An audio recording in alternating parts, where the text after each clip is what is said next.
Ladies and gentlemen, welcome to a new episode of Dutch Bushcraft Knives, and today we're talking about something very important, and it's the 5 most disgusting things that you can put on a survival knife. They are dangerous, they are wrong, but they're standard in most survival knives these days as a kind of like a standardization of what a survival knife is, and it's wrong. Yeah, we're going to talk about it. Behind the scenes you told me you would stop being angry at the world. Oh yeah. I gotta be less negative. But that's gonna start after this video. And actually one of these points, that's gonna be the last point, it's very controversial. It's gonna spark a lot of hate, probably in the comment section. Well, I'm a very loving guy. And we're gonna talk about the, Bark River disappearing. Very shortly in this video, we're gonna touch on that subject. We feel it's a really tough thing for us. Really crazy news, It's not nice. Mikkie, I think we are talking about serrations. That's where we're gonna start today. Yeah. Serrated edges. Yeah. We see this on a lot of military knives. So basically, why do people put serrations on a knife? It is basically because serrations don't really get dull. So they will always cut. Like technically they will dull. Yeah. But even if they're dull, they will still cut rope. Yeah. And what will you? It's like a bread knife. The bread knife will always cut your bread. But if you have a very sharp santoku or something, you will make a lot better slices than with a bread knife. But you know what I also don't get? I'm thinking of that now, I might be a genius plan, it might be extremely stupid. But why not like put serrations on a part of the spine of the knife? If you do actually need serrations, if you want that. Yeah, maybe. I think I have seen some knives who did that. And it can make sense. Like if you want to cut a seat belt or whatever. Yeah. Or and they call it a dragon back. But the biggest mistake in what we often see is that the serrations, they start at the start of the blade, right? Yeah. And this is where you have the most control of your knife. So when you're carving something, now suddenly you have serrations at exactly that spot in which you need precision. Yeah. And serrations ruin it. So I mean, it basically gets rid of a lot of functionality on a knife, like feather sticking, which can be extremely useful when making a fire, just basic carving tasks. This is why you like these survival pros, which we are not, let me make that very clear, but they will you never see them use a serrated knife. If you look at Morse Kaczynski, am I ripping it? Poglansky? If you look at the legend Morse, the legend of Bushcraft. What's his last name? And if you look at Raymeers, I think the only one who did it on this knife was Bear Grylls. But it was like a knife for the masses. Like it was just to make money. I got a big booger on my nose and it makes me sneeze. Have we covered enough about the serrated edges? Yeah, if we are wrong about this, if you know a use of serrated edges that we might not, or something that it is really handy for, let us know in the comments. Yep. Because we also learn from you guys. Don't forget that. And if you want to survive the world of the internet, check out a sponsor. Whoa! We want to thank NordVPN for sponsoring this episode, because the online world can be a dark and dangerous place. I mean, imagine yourself sitting in a cafe connected to free Wi-Fi. Well, actually, that can be fake, because hackers can put themselves between you and the Wi-Fi and collect all the data you're sending, and that's called a man-in-the-middle attack. NordVPN protects you from that. Phishing! Fake companies that pretend to be somebody you trust, making you enter your password on a fake website. NordVPN also protects you from that, but the list goes on. Malware, hidden in downloads, or even ads that can infect your device without you realizing it. Threat Protection Pro, detecting fake websites, blocking phishing links, scan downloads for malware, and way more. Also, this VPN hides or changes your IP address to whatever location you want. So if you want to stay safer online, check out the exclusive NordVPN deal at nordvpn.com/dbknives. You get 4 extra months for free, plus a 30-day money-back guarantee, so you can try it completely risk-free. Second thing is soles on the backs of knives. Yeah. Like either I've only seen this done right one time. Yeah. And that was with that Polish Air Force knife. Oh, that was crazy. Yeah. That was like as good as a Victorinox knife. It was almost like a rasp. It wasn't really a saw to look at. It was almost like a very aggressive rasp. Yeah. But, oh my God! It actually sold, and it was useful. But that was the only time I've seen it done well, because normally they put like these big blocky saws and this and it works Rambo like for the first few cuts, and then it just gets stuck in the wood. It's a lot of times you see these Rambo knives. Yeah, they have this. I mean, I have to admit. I would guess if you get stabbed by it, it will ruin you from the inside. It will ruin your day. Yeah, is what I would say. Yeah. But actually, the Polish knife that you talked about, in that knife, it was designed to cut through the plexiglass of a plane window. Whoa! And I think it would really work for that purpose. We've also seen twigs and stuff. It worked. Yeah, it actually worked. But with the rest, with these tops knives, with just all these Rambo-based knives, all these saws, we've never seen it work properly. And just a tiny little Victorinox that you could take with you would do the job 10 times better. And it is just a waste of a spine of a knife that could be used as because it also makes sharp it spine. Unusable for putting your thumb on. And it ruins the fire steel scraping? Yeah, because it actually butchers your fire steel when trying to scrape it. You cannot really make wood scrapings for making a fire or whatever. You cannot actually do anything. It kind of degrades all the usefulness of that knife. It's tactical. It's tactical. Whoa, that's a whole new segment. Tactical. So, Mikkie, before we're gonna go to the third point, let's just talk a little bit about some crazy news that we actually heard yesterday. Like rumors started spreading about Bark River having closed their doors last Friday. Let us be very clear. I mean, we're not going in depth on this because while we are filming this video, we've only heard very strong rumors about this.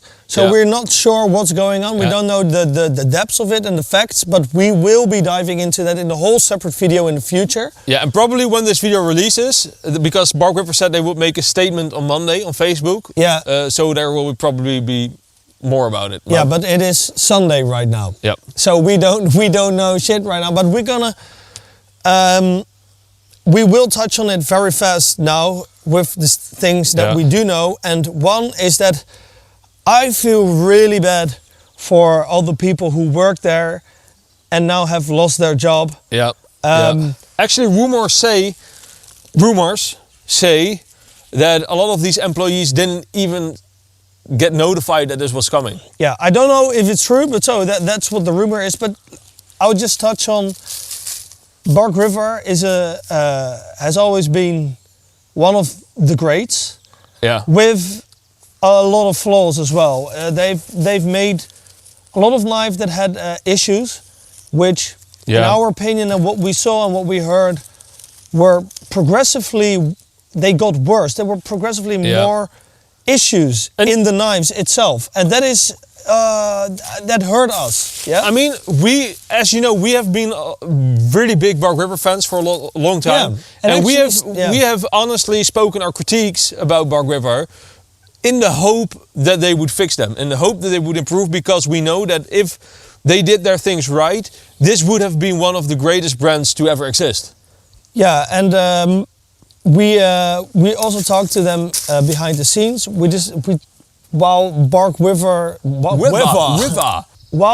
Bark River, in our eyes, was not delivering the best quality, we decided to just take a break from reviewing their knives, because we don't really actually want to talk negative and talk shit about the knife brand. So we wanted to give them time, and actually I thought they were doing a little bit better. So we made some good videos about them again. Tried to get them in the best direction. But yeah, I feel really sad, because it was a killer brand, man, and said in a very positive way. It is the brand that helped us appreciate convexes. It is the brand that made me fall in love with knives the way I did. Yeah. But that was sadly like 12, 13 years ago, and a lot of it has changed. So we will go in depth on this subject, make a whole video about it once we know more facts. But this is like the first reaction we can give about it. We feel really sad. I don't know what happened, and I'm actually for all the employees and everybody who works there.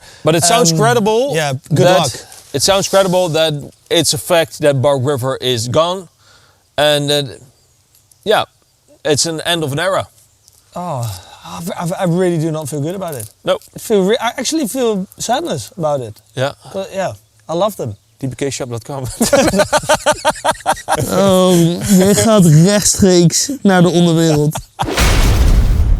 Probably always has been known kind of as a gimmick, but we're talking of course about hollow handles. Hollow handle. I have actually seen one hollow handle which was good, but that was not one with a screw at the end. It was one that the knife went into the handle and the handle kind of rolled over itself. So the tang was the handle itself, if you get what I mean. But then you couldn't really put anything into it. It is just a functional gimmick. And there's one company doing hollow handles the right way, and that is UG Tools with the 3D titanium printed handles. Yeah, these are we've hammered these through wood. It's crazy. But again, these are not the hollow handles for storing a compass, fishing hook.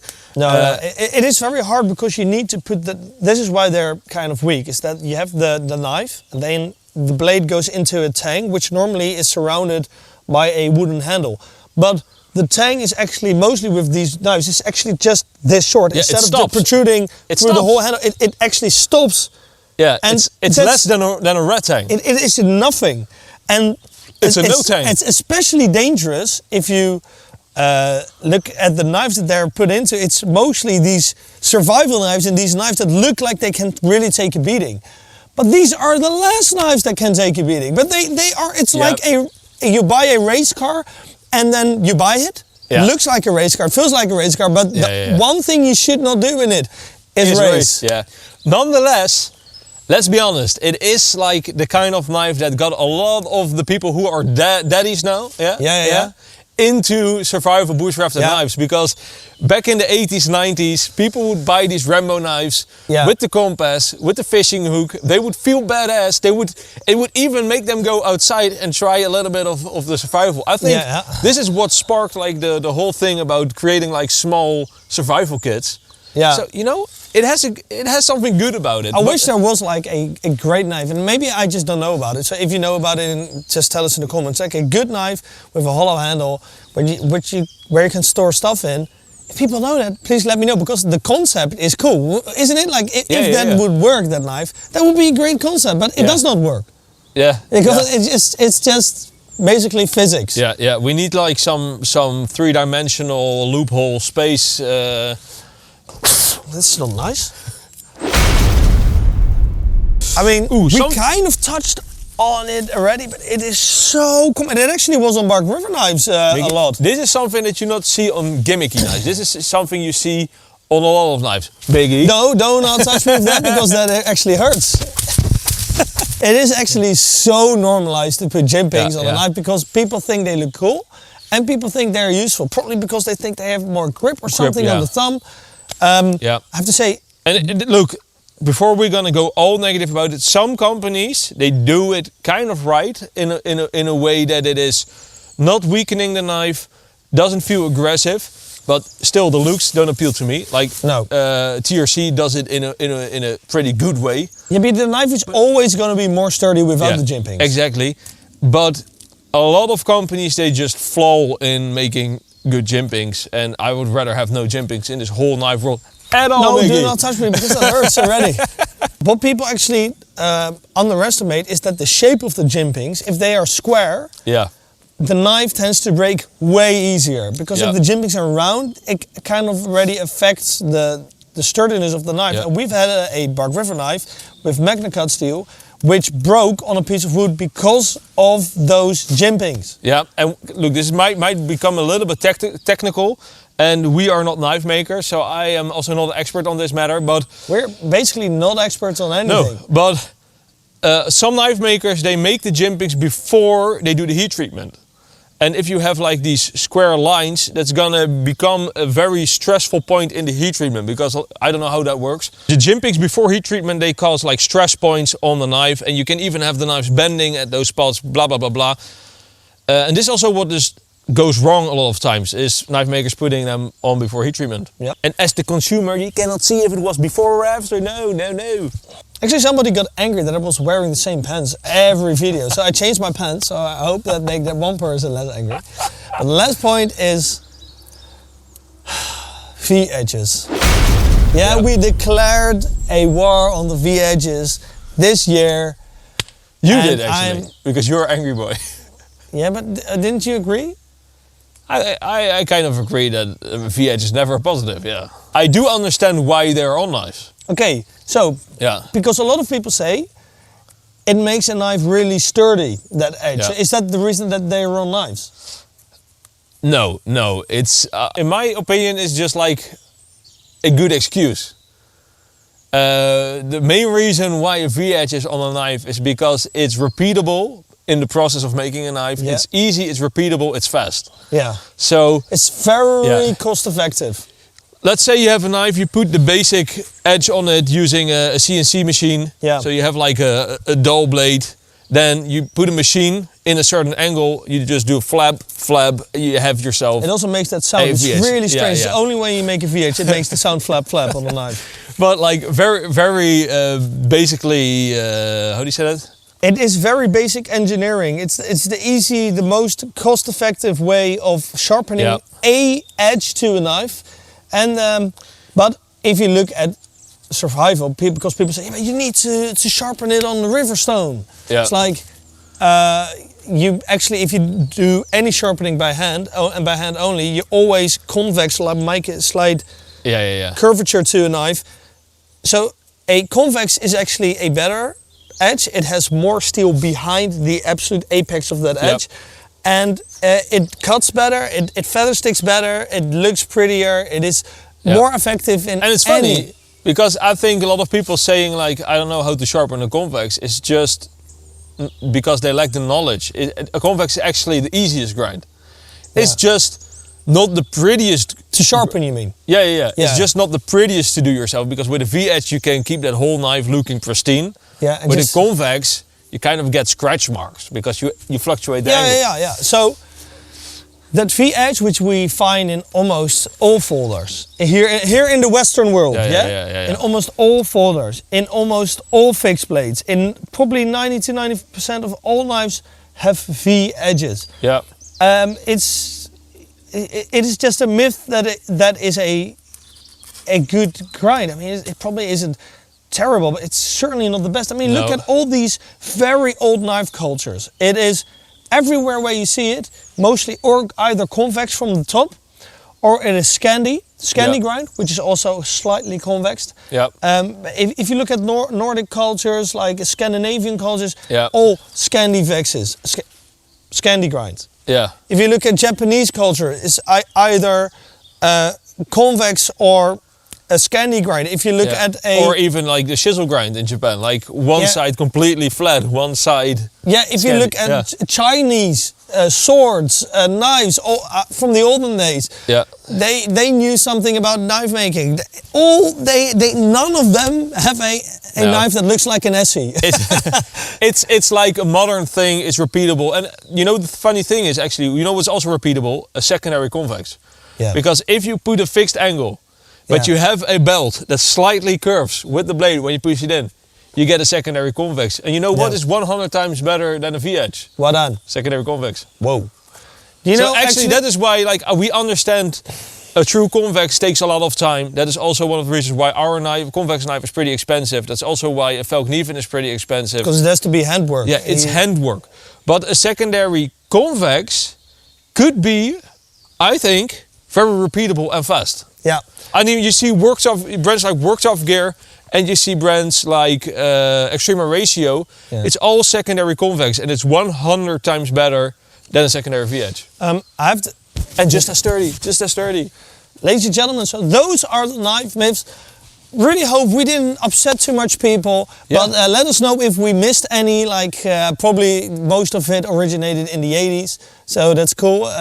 I mean, you buy a knife because you get enthusiastic about it. If you like a knife, just buy it. If it has soles on the back, who gives a damn? Now, like honestly, who gives a damn if a knife has a V-edge or whatever? If it has a V-edge, you can just sharpen it yourself into a secondary convex. Yeah, exactly. Not all V-edge knives are bad. It's not what we're saying. So please just have fun. Buy the knife you want. It doesn't matter if it has got serrated edges. But this is basically like our opinion on it, and we're being harsh. But just have fun. Ladies and gentlemen, thank you very much for watching. We're here every Thursday, 1 p.m. PDT. If that even is that still in America. Yeah, and this is the last month that you can participate in a giveaway. We are giving away a Falknieven NL4 thanks to DBK. A Falknieven WM1 thanks to DBK. A TRC M1 XT with APO finish thanks to TRC. A Benchmade bug out thanks to Benchmade. A Rake F186 MN thanks to Knives and Tools. And Rook also. A Wood Armor Woodland thanks to Wood Armor, and 2 times a Warcos TS26S flashlight thanks to Warcos.